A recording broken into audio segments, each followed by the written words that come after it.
is it Charles? Is it Ghul? Is it Mr. Hedger? Whatever you want, as long as I know you're talking to me, it doesn't really matter. You are coming with Mayhem on the Decibel Magazine tour with Mortis, Imperial Triumphant, New Skeletal Faces, all going to the UC Theater now on Wednesday, April 9th in Berkeley. The show got moved from the film right. at the last minute. Yes, that's right. Yeah. So from what I've been reading, there was a big 40th anniversary tour. Now, is that the set that we're getting, or did the 40th anniversary kind of get scuttled when somebody got No, it is the set. Yeah, it's exactly. It's the full 2 hours that we're doing. So no one's missing out on anything. It was obviously a little bit of a disaster that we had to bail on some shows at the end of last year for medical reasons. But no, so it's good. We're managing to bring the exact show that we wanted to bring to the whole tour. So no one's missing out. I heard there was a special video element to the set. Is that right? Yeah, exactly. It's a kind of like an archival thing with lots of footage from throughout the history of the band, lots of elements of the artworks and the various photo sessions from the different albums and the different time periods and that kind of thing. And it's all connected to the audio as we're playing. So it's a full kind of audio visual experience, which is something we never really did before.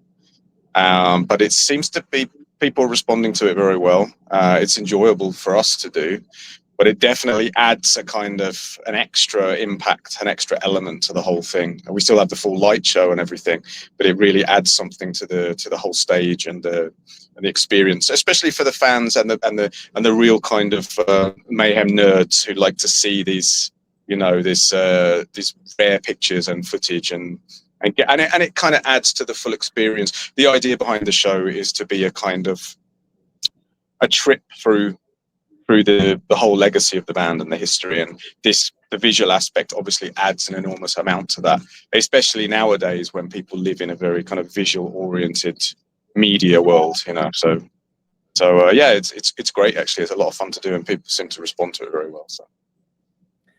So a lot of times when a band has such a deep history and you go back to do a complete retrospective like that, especially when you're kind of putting something together for the deep, most rabid, longtime fans, was there a song that you decided to put back in the set list that everybody had to kind of relearn?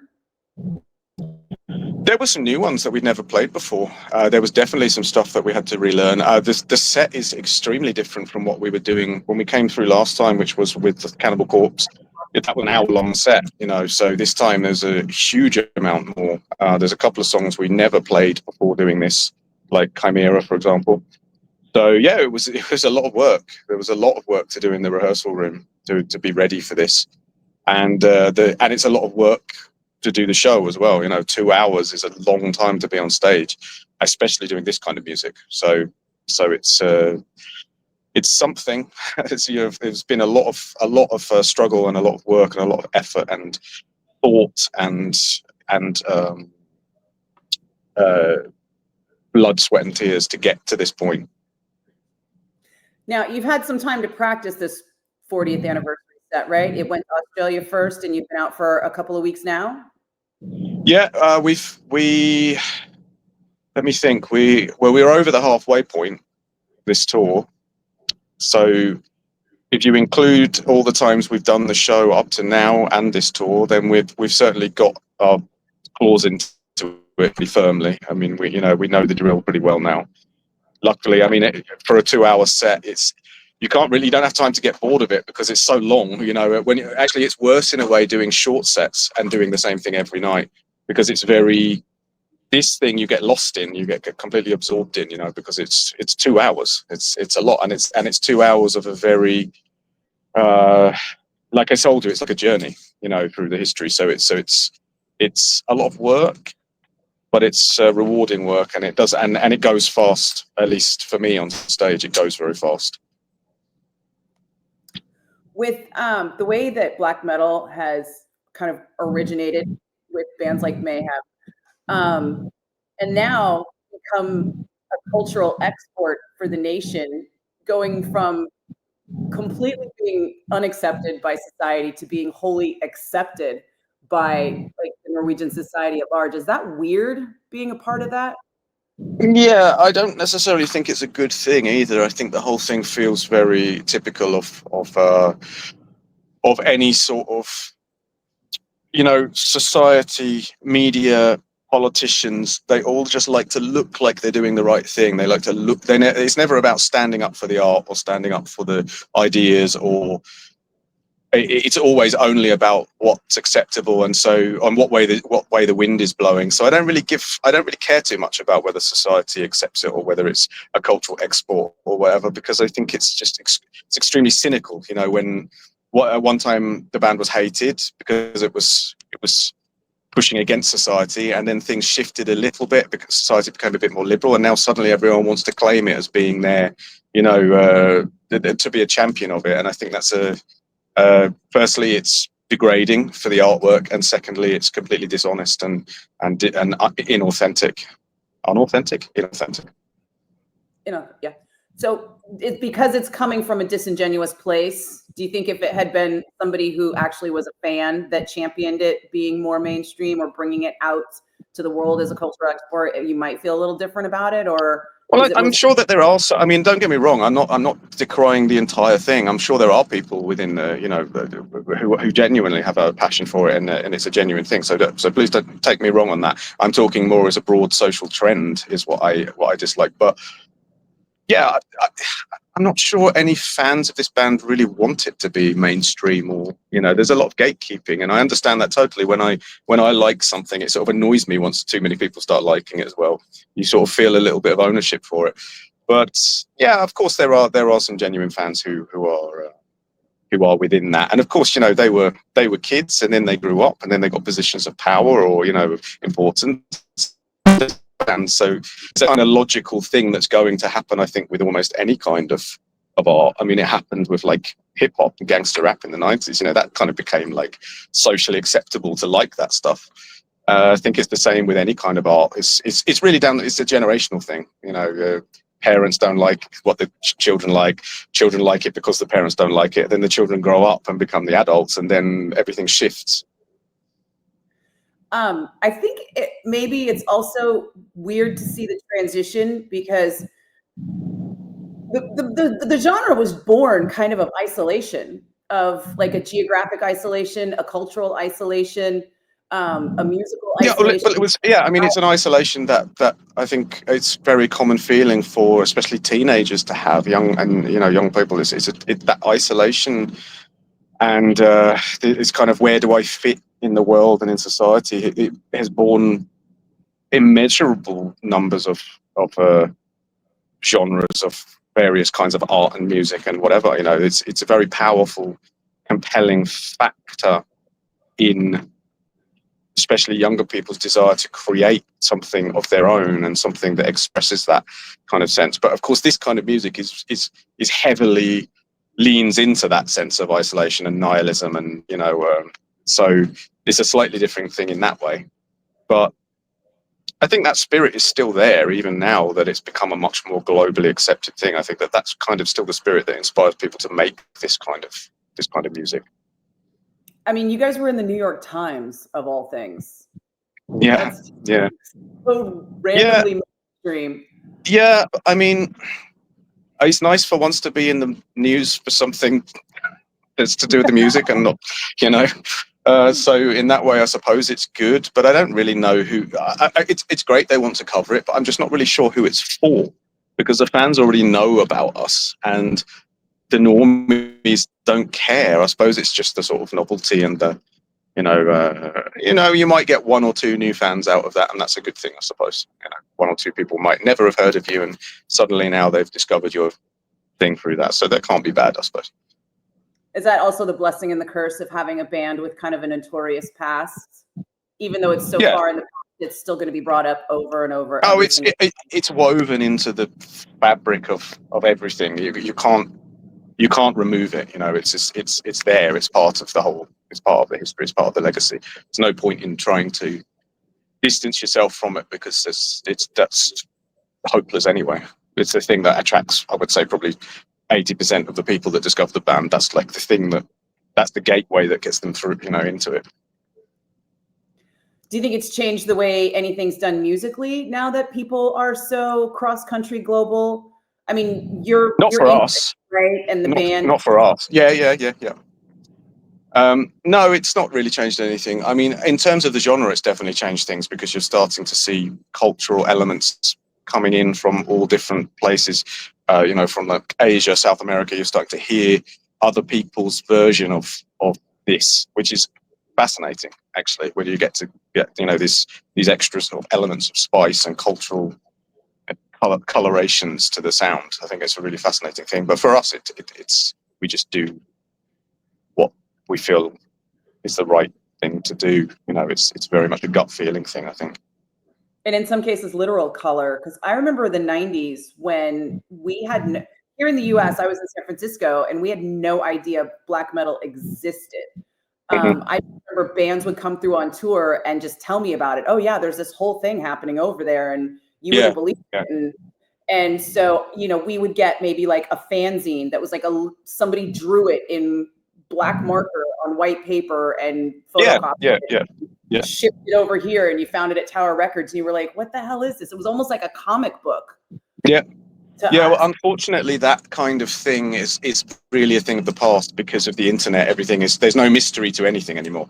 There's no sense of discovering something or having to hunt for something. It's just there, available immediately. So that kind of kills the mystique a little bit, and it does unfortunately make it harder for any emerging kinds of forms of art to have any kind of mystique or any kind of element of that you have to go looking for it. You have to find this stuff. It's secret and it's difficult. You have to find someone who's got a copy, and you have to copy it from them. And that's gone, unfortunately. And I think it does devalue things a little bit. There's a flip side to it. It means that maybe some artists who would have never been able to do anything are now able to do things because of the internet. So there's definitely two sides to the coin. But I do think it's a shame in a way that we've lost that sense of discovery and that excitement and that thrill that comes with finding something that no one else has found before, or no one else that has. It's just being able to tell your friends, you're not going to believe this, and have it be something. Yeah, exactly. That excitement. But human society and it evolves new ways of finding those thrills all the time. So I'm sure that it's just that particular thing that is so familiar to us is definitely gone. That's the thing that will never return because everything is just immediately at your fingertips at all times now. It's been replaced by memes. That's the new discovery. Basically, yeah. Absolutely, yeah, exactly. So in terms of the cultural expansion, have you seen Heavy Trip or the sequel? No, actually, funnily enough, I have it with me. It's something that I'm meaning to watch. Someone recommended it to me. So if you ask me again in a few days, maybe I will have seen it. I definitely want to know how you feel about it because it's the black metal Spinal Tap. Yeah, that's what I heard. Yeah. The guy that recommended it to me has a pretty good taste, and he's quite sort of selective about things. So I trust his recommendation on it. And just the same way that Spinal Tap is so indicative of things that really happen in metal. And absolutely. Yeah, absolutely. It's just exactly, just so well done and perfectly done for the genre. I just loved it. Yeah, all right. Well, I look forward to that then. So I understand that you guys were in pre-production for a new album. How far have you gotten in that process? Because you did have to hit the road. Yeah, of course, coming on the road has sort of interrupted it all, but it's definitely on. We're started down the road at least. Things are moving. Not really sure how far, to be honest. I think that we'll figure that out when we come back to the studio after this tour. But yeah, things are in motion, let's say. How does that work? Because you guys aren't all in the same place. Is it one of those, we're in the new generation where everybody's kind of sending? No, not really. It starts a bit like that. No, it starts a bit like that, but it never really works somehow. It only really works when we come together in the same room. People are extremely bad at communicating and until we're face to face. And then, so we're that's kind of how we're doing it, old school mainly. How does the writing come about? Is it collaborative, or is there like one main writer in the band? No, it's kind of collaborative. We just come together with ideas and then just kind of work on them until it feels like something good is happening, and then progress it from there. It's I wouldn't. There's not really one functioning system. It's very chaotic, or it can be very chaotic. We try to produce a kind of system of we do this, then this, then this, then this, and that's kind of what we're sticking to for the most part. But it's definitely not. It's definitely not linear. Has there been any I don't know, concept or themes emerging in what you're looking Sort at? of, but I can't really say too much about that yet because that's very much still in the process. But we've got some ideas. Definitely got some ideas of where we're probably going to head with the feeling and the theme of it. Is this something that, in theory, we'll see in 26, or are there hopes for end of this year? I think we're looking 26. That's this year, absolutely. No, I don't think so. So yeah, I think we're looking early next year is the goal. Now, you're somebody who has a lot of projects. I don't want to call them side projects because they're really just musical projects that you kind of put together, work with. You still have time for that? Yeah, absolutely. I think it's really important for any musician to have lots of projects because otherwise you end up with like, when you get bands and they'll have one of the guys will suddenly decide that they're really into something, and then the whole musical direction of what they're doing will just change dramatically, and it's like, this is weird, I think it's important to have projects, side projects, other projects, because it gives you outlets for other ways of doing things and other opportunities to explore other musical elements that wouldn't make sense, especially when it comes to a band like this, which has a very, very specific set of I wouldn't say boundaries, but it's very strong identity. Yeah, strong identity. Thank you. Yeah, exactly. So it's very important. I think I think it's good for your mental health as well. To have stuff that's completely outside of your main day-to-day requirements. You feel like if you do something outside of this, it helps you come back kind of fresh? Oh, definitely. Yeah, absolutely, definitely. Especially when you come off tour or something. It's when you've been doing this for sort of 5-6 weeks, you need to cleanse your mind and your ears a little. Your just do something totally different. Yeah, it blows my mind when I meet the fans. It's usually fans, very rarely musicians, but these fans who literally this is all they listen to all the time, nothing else. Absolutely only super extreme metal all the time. I just think, fine if that works for you, but Jesus, seriously, how? What else are you listening to? What's on your? I listen to all kinds of stuff. Yeah, really, it's very, very varied, and it depends what I'm doing. And what if I'm listening, then I'll probably listen to something that's kind of more involved musically, like I don't know, say like modern classical or this kind of stuff. Or if I'm reading, then I'll listen to more like ambient, raison d'etre or that kind of thing. Or if I'm in the gym, I'll listen to more high energy stuff. It really depends. I don't particularly have any boundaries with genre at all, to be honest. Which is interesting because the two major bands that you've been in for the longest periods of time are both kind of in the same genre. And I was curious, what was it like going from Cradle of Filth, who's kind of like the evolution of black metal, in the retro direction to Mayhem? That's one way to phrase it, yeah. The originators. It's a completely different animal. It's a totally different animal. It's a very difficult to explain, and I don't want to start talking out of term about people that aren't here to defend themselves. But it's a completely different thing, and it's run in a totally different way, and it has a totally different soul and a completely different ethic behind it. And I think that I've always been much happier here because it always just felt more about the art and the authenticity of it felt more clear and vivid in terms of decision making and the way things were done. That kind of. Was there anything in terms of theme and development that you thought, oh, now that I'm playing in Mayhem, I feel like something from Cradle might have evolved from this? Yeah, of course, there's definitely elements of it, but it is extremely different, and especially in the later. If you listen to the early stuff, that stuff's pretty fascinating, actually, musically. It's totally bizarre style. It got a lot more, I would say, defined and what's the word? Sort of by the numbers as time went along. But in the early days, it was pretty fascinating, and you could definitely hear some of the influence of things like Mysteries in that, for sure.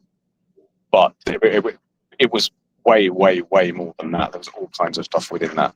Lots and lots of different elements in those early Cradle albums, which are still really interesting albums in my mind.